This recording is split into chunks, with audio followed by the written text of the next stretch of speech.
Assalamualaikum warahmatullahi wabarakatuh. Halo semuanya, apa kabar nih kalian? Sehat selalu ya. Perkenalkan, nama saya Alda Diana Vensa. Di sini saya akan mereview film superhero yang berjudul Spider-Man Into the Spider-Verse. Film ini disutradarai oleh Bob Christie, Peter Raimi, and Rodney Rothman. Film ini diproduksi oleh Columbia Pictures dan Sony Pictures Animation bekerja sama dengan Marvel dan didistribusikan oleh Sony Pictures Releasing.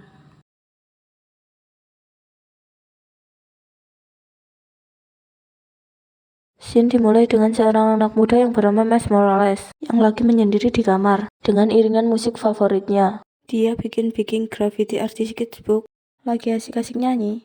Dia dikagetin sama suara ayahnya dari luar yang manggilin nama dia dan menyuruh buat nyiapin semua barang-barang yang harus dibawa. Miles langsung rapiin barang bawaannya, sekaligus ngerapiin dirinya juga. Ayahnya yang seorang polisi setempat sempat ngajak Miles untuk berangkat bareng, tapi Miles nolak dan dia akhirnya berangkat sendiri. Di perjalanannya ke kampus, Miles terjatuh karena tali sepatunya yang gak diikat. Miles pun sekarang diantar sang ayah karena melihat Miles yang terjatuh. Ada berita di TV mengenai Spider-Man. Dari dalam mobil, ayah Miles bilang kalau dia nggak suka sama si manusia laba-laba karena Spider-Man bertingkah sesukanya dan bersembunyi di balik topeng. Sesampainya di sekolah, mereka sempat berdebat mengenai Miles yang nggak suka sekolah barunya. Dan ayahnya tidak ingin Miles seperti mamanya yang punya jalan sendiri, menolak menjadi pria berseragam seperti dirinya. Miles yang nggak mau debatnya makin panjang, langsung keluar dari mobil, ngambil koper dan barang bawaan lainnya. Sang ayah mengucapkan bahwa dirinya sayang sama Miles. Namun Miles tidak membalasnya, dan mencoba pergi ke gedung kampus. Sang ayah pakai sebagian mobilnya buat nyuruh Miles bilang kalau dia juga mencintai sang ayah. Miles pun mengucapkan kalimat itu di antara ramai temannya. Terus diiringi dia sama ketawa murid lainnya yang melihat kejadian itu. Hari-hari di sekolah barunya pun dimulai. Kelas ke kelas diikuti oleh Miles, tugas yang semakin banyak. Bahkan Miles dapat teguran karena telat masuk salah satu kelasnya. Di kelas tersebut, dia duduk dan ngobrol dengan perempuan di sampingnya. Scene berlanjut.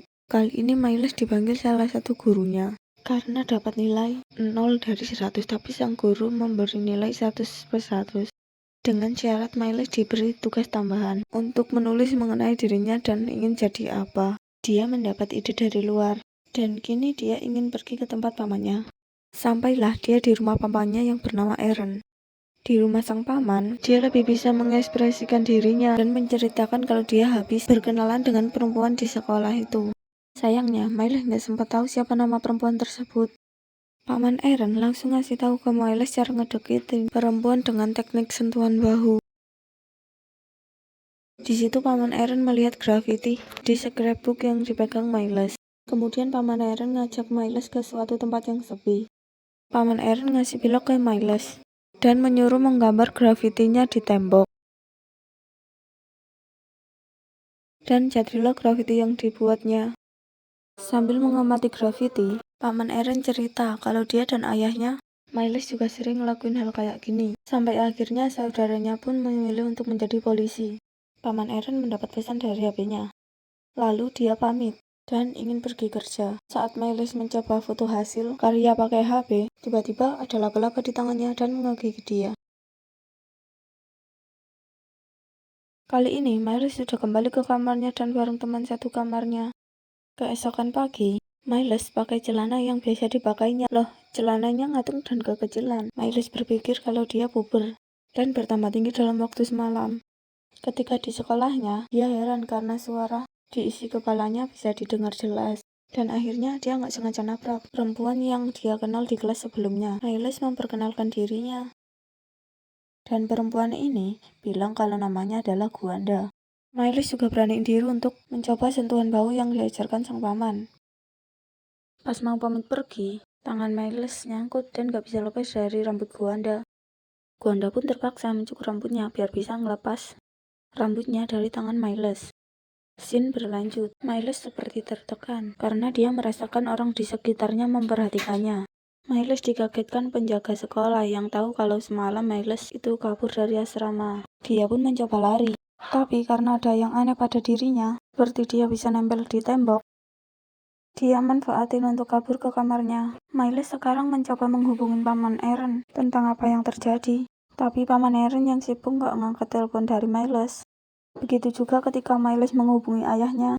Dia kini mencoba mencari laba-laba yang ngegigit tangannya. Dan pas laba-labanya disentuh, hewan tersebut malah nge-glitch. Bahkan dalam pikiran Miles pun, yang dia lihat menjadi glitch juga. Di tempat itu, Miles melihat ada pertarungan antara Spider-Man melawan Goblin. Goblin ini diperintahkan untuk membuka portal dimensi.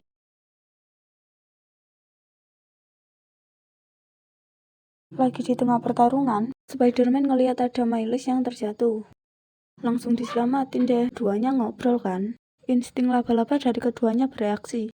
Spider-Man sadar kalau Miles juga manusia laba-laba seperti dirinya. Dan dia janji akan ngajarin Miles buat cara mengendalinya. Dan Spider-Man pun kembali buat ngeberhentiin mesin dimensinya.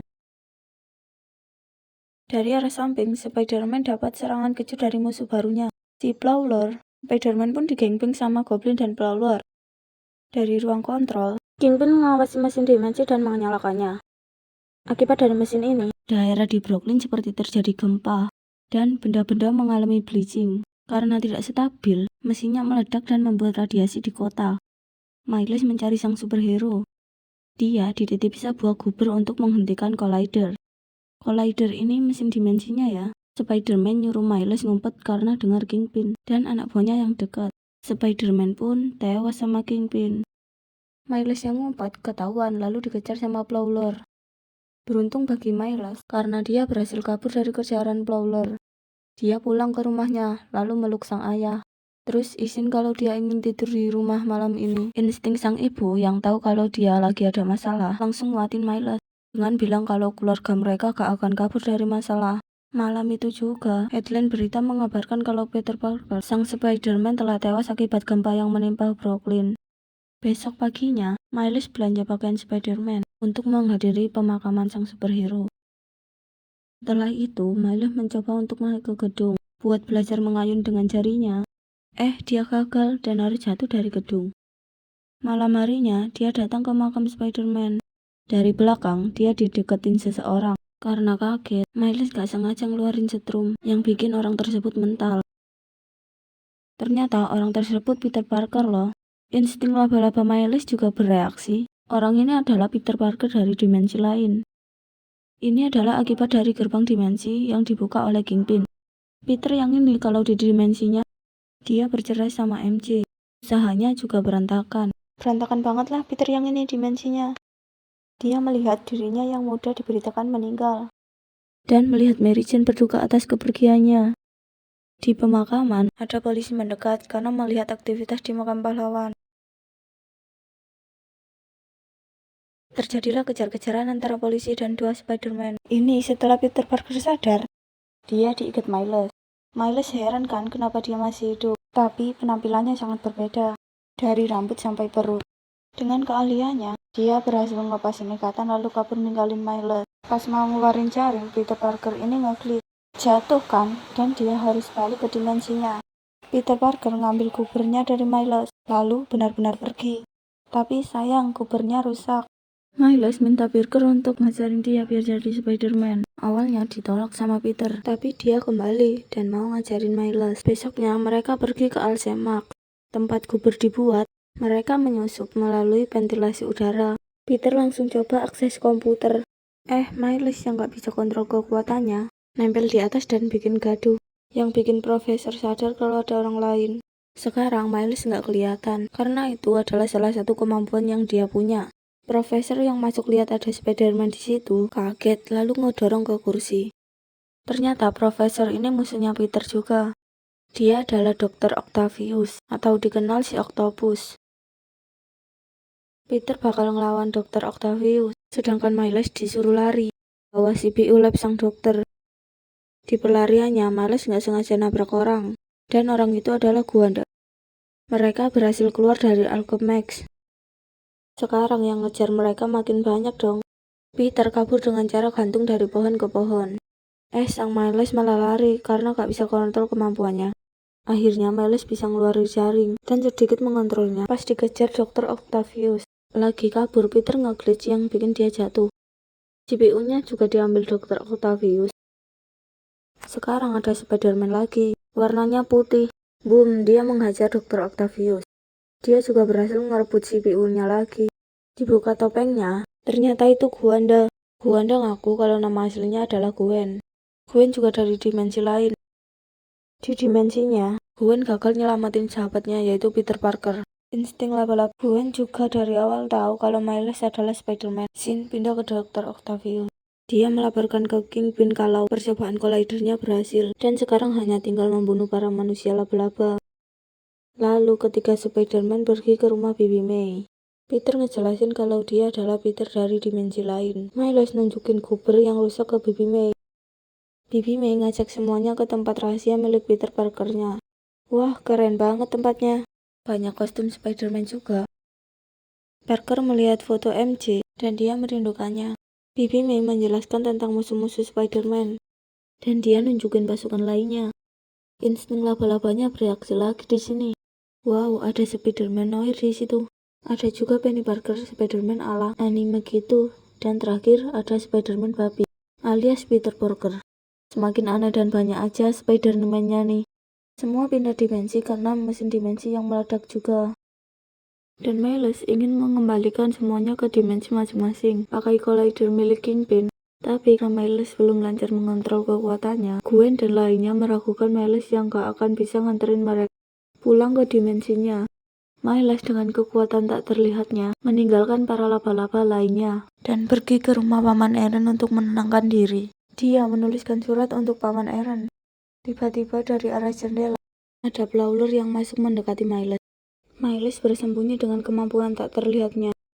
Dan di situ dia lihat kalau ternyata di balik topeng Prowler adalah sang paman. Miles yang kaget mencoba pergi. Prowler melihat dan dikejarlah si Miles.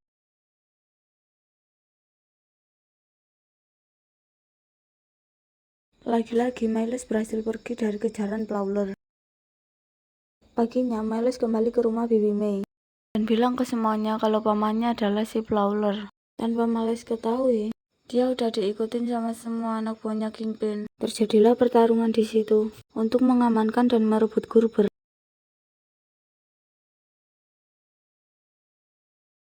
Miles yang berhasil mengamankan Grubernya langsung didatangi sama Prowler.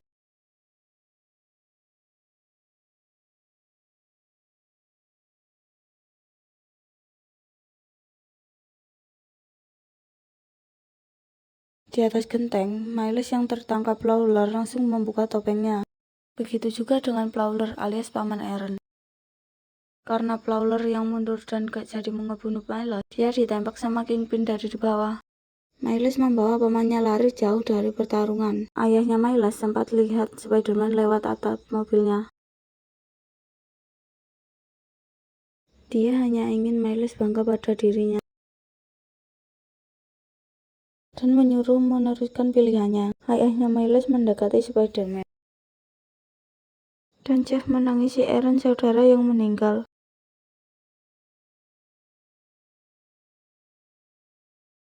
Sin berpindah ke kamar Miles. Dia kacau banget di sini.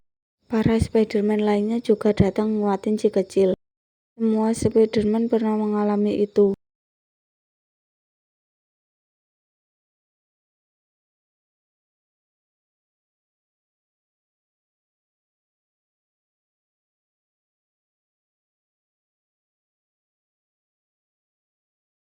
Lagi tegang, teman sekamar Miles datang.